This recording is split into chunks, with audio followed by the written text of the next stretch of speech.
السلام علیکم ورحمۃ اللہ تعالی وبرکاتہ۔ لک الحمد یا اللہ والصلاۃ والسلام علیک یا سیدی یا رسول اللہ صلی اللہ تعالی علیہ وسلم۔ ناظرین اکرام، آج میں اس ویڈیو میں آپ کے سامنے دو خاص نمازوں کے تعلق سے بیان کرنے والا ہوں۔ ایک تو صلاۃ التسبیح اور دوسری شب معراج کی عبادت اور اس کی نماز ہے۔ شب معراج میں جو نماز ہے، نفل نماز پڑھی جاتی ہے، اس کے متعلق بتاؤں گا کہ کس طرح سے نماز پڑھنی چاہیے اور کتنی پڑھنی چاہیے۔ یہ تمام باتیں آج میں اس ویڈیو میں آپ کے سامنے کروں گا۔ آپ لوگوں سے گزارش ہے کہ اس ویڈیو کو زیادہ سے زیادہ شیئر کریں، تمام لوگوں تک، ان لوگوں تک پہنچائیں کہ جو شب معراج میں نوافل وغیرہ پڑھنا چاہتے ہیں تو ان تک یہ ضرور پہنچا دیں کہ کس طرح سے پڑھنا چاہیے۔ میں آپ کو بتا دوں سب سے پہلے شب معراج میں نفل پڑھنے کا طریقہ۔ اس سے پہلے میں ایک بات عرض کر دوں کہ شب معراج ہو یا کوئی بھی رات ہو یا کبھی بھی، تو تمام لوگوں کے لیے ضروری ہے کہ فرائض جن کے ذمے باقی ہیں ابھی اور جن کے فرض نمازیں جن کی قضا ہو گئی ہیں، تو ان کے لیے ضروری ہے کہ وہ اپنے فرائض و واجبات کو پہلے ادا کریں اور فرض نمازوں کو جو ان کے ذمہ باقی ہیں ان کو ادا کریں، اس کے بعد نوافل پڑھیں۔ کیونکہ بیان کیا جاتا ہے کہ جس کے ذمہ فرائض و واجبات ہوں گے اس کی نفل نماز جو ہے معلق رہے گی، وہ قبول نہیں ہوگی۔ تو اس لیے فرضوں کو پہلے مکمل کرنا چاہیے۔ اگر آپ نفل نماز پڑھنا چاہتے ہیں شب معراج میں یا کسی بھی رات میں یا کبھی بھی، تو بہتر ہے کہ نفل سے پہلے جو ہے آپ کے ذمہ جو فرائض ہیں ان کو پڑھیے۔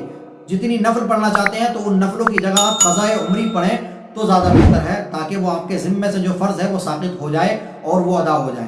لیکن جو نفل نماز پڑھنا ہی چاہتے ہیں تو ان کے لیے میں آپ کو طریقہ بتا دوں کہ کس طرح سے پڑھنا چاہیے۔ حضرت انس رضی اللہ تعالی عنہ سے مروی ہے کہ بیان کرتے ہیں کہ شب معراج یعنی رجب المرجب کی 27ویں شب میں 12 رکعت نماز جو شخص اس طریقے سے پڑھے کہ الحمد کے بعد میں کلام مقدس کی کوئی بھی سورت پڑھے اور سورت پڑھنے کے بعد میں قاعدہ کرے، 2 رکعت کے بعد میں قاعدے میں التحیات و رسولہ اور درود شریف پڑھنے کے بعد میں سلام پھیرے، اسی طرح 2 رکعت پر سلام پھیرنے کے بعد میں 2 کر کے 12 رکعت اگر اس طریقے سے پڑھے، پھر اس کے بعد 100 مرتبہ سبحان اللہ والحمد للہ ولا الہ الا اللہ واللہ اکبر پڑھے، اور پھر اس کے بعد میں 100 مرتبہ استغفر اللہ پڑھے، پھر اس کے بعد میں 100 مرتبہ درود پاک پڑھے، درود شریف پڑھے، اور پھر اس کے بعد میں جو ہے صبح کو روزہ رکھے اور رات میں جو دعا کرے دنیا اور آخرت کے تمام معاملات میں، تو ضرور انشاءاللہ اللہ رب العزت اس کی دعا کو قبول فرمائے گا، اور صبح کو روزہ رکھے اور دعا کو قبول فرمائے گا۔ اگر گناہ کی دعا نہ ہو تو، اگر کسی نیک کام کی نیک چیز کی دعا ہے تو بلا شبہ انشاءاللہ اللہ رب العزت اس کی دعا اس نفل نماز کے صدقے میں اور اس عبادت کے صدقے میں انشاءاللہ ضرور قبول فرمائے گا۔ تو یہ تو شب معراج کے نوافل کے تعلق سے بیان کیا گیا ہے۔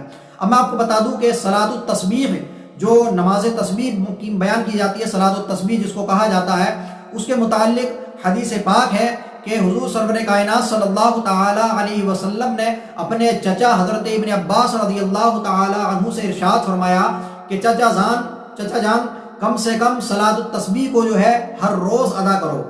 اگر ہر روز ادا نہ کر سکتے ہو تو کم سے کم ہر جمعے کو ادا کرو۔ اگر یہ بھی نہ کر سکتے ہو تو کم سے کم ہر مہینے میں 1 مرتبہ ضرور اس کو ادا کرو، اور اگر یہ بھی نہ کر سکتے ہو تو سال میں 1 مرتبہ اس کو ضرور ادا کر لو، اور اگر یہ بھی نہ کر سکتے ہو تو کم سے کم پوری زندگی میں 1 مرتبہ اس کو ضرور ادا کر لو۔ تو اسی حدیث سے آپ اس نماز کی اہمیت اور فضیلت کا اندازہ لگا سکتے ہیں کہ اللہ کے نبی صلی اللہ تعالیٰ علیہ وسلم نے اپنے چچا حضرت عباس رضی اللہ تعالی عنہ سے خود ارشاد فرمایا تھا۔ اب میں آپ کے سامنے اس نماز کی ترکیب کے کس طرح سے پڑھنا ہے صلاۃ التسبیح کو، تو صلاۃ التسبیح کا جو طریقہ بیان کیا جاتا ہے وہ اس طریقے سے کہ نیت کرے، نیت کرنے کے بعد میں نیت اس طرح سے کرے، نیت کی میں نے 4 رکعت نماز نفل صلاۃ التسبیح کی، اور منہ میرا طرف کعبہ شریف کو اللہ اکبر، اس طرح سے نیت کرنے کے بعد میں جو ہے پھر ثنا پڑھے، اور ثنا پڑھنے کے بعد میں پھر 15 مرتبہ یہ تسبیح پڑھے، سبحان اللہ والحمد للہ ولا الہ الا اللہ واللہ اکبر 15 مرتبہ، پھر اس کے بعد میں تعوذ یعنی اعوذ باللہ، اور پھر تسمیہ یعنی بسم اللہ، پھر الحمد شریف، اور پھر سورت ملائے. یہ پڑھنے کے بعد میں پھر 10 مرتبہ وہی تسبیح سبحان اللہ والحمد للہ ولا الہ الا اللہ واللہ اکبر یہ 10 مرتبہ پڑھے. پھر اس کے بعد میں رکوع کرے اور رکوع میں جو ہے سبحان ربی العظیم پڑھنے کے بعد میں 3 مرتبہ یا 5 مرتبہ یا 7 مرتبہ جتنا بھی پڑھنا چاہتے ہیں. اس کے بعد میں پھر 10 مرتبہ یہی تسبیح سبحان اللہ والحمد للہ ولا الہ الا اللہ واللہ اکبر یہ پڑھے. پھر اس کے بعد میں رکوع سے سیدھا کھڑا ہو اور سمیع اللہ لمن حمدہ ربنا لک الحمد کہنے کے بعد میں پھر یہ تسبیح 10 مرتبہ پڑھے سبحان اللہ والحمد للہ ولا الہ الا اللہ واللہ اکبر. پھر اس کے بعد میں پہلے سجدے میں جائے اور سجدے میں سبحان ربی الاعلیٰ پڑھنے کے بعد میں 3 5 7 مرتبہ جتنا ہی پڑھنا چاہتے ہیں. اس کے بعد میں پھر یہ 10 مرتبہ یہی تسبیح یعنی سبحان اللہ والحمد للہ ولا الہ الا اللہ واللہ اکبر یہ 10 مرتبہ پڑھے. پھر سجدے سے سر اٹھائے اور سیدھا بیٹھ جائے. بیٹھنے کے بعد میں پھر 10 مرتبہ یہی تسبیح پڑھے.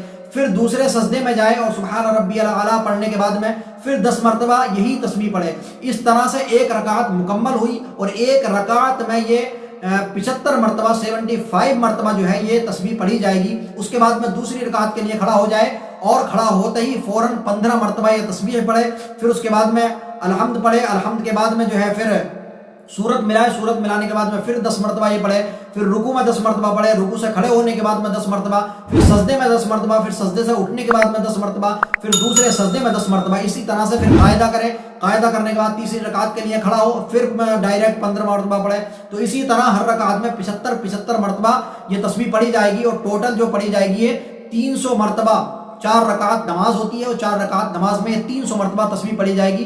اس طرح سے صلاۃ التسبیح یہ پڑھی جاتی ہے. یہ نماز جو ہے تسبیح کی اس طرح سے ادا کی جاتی ہے اور اس کی بہت زیادہ فضیلت ہے. جیسا کہ حضور صلی اللہ تعالیٰ علیہ وسلم کی حدیث پاک کے ذریعے حدیث پاک کی روشنی میں نے آپ کو بتایا کہ اللہ کے نبی صلی اللہ تعالیٰ علیہ وسلم نے اپنے چچا سے فرمایا تھا کہ کم سے کم ہر روز یا 8 دن میں یا 1 مہینے میں یا سال میں یا کم سے کم پوری زندگی میں 1 مرتبہ ضرور اس نماز کو ادا کر لیں. تو آپ لوگوں سے گزارش ہے کہ اس ویڈیو کو زیادہ سے زیادہ شیئر کریں اور ضرور صلاۃ التسبیح کو 1 مرتبہ ضرور آپ سے بھی گزارش ہے کہ ضرور پڑھیں.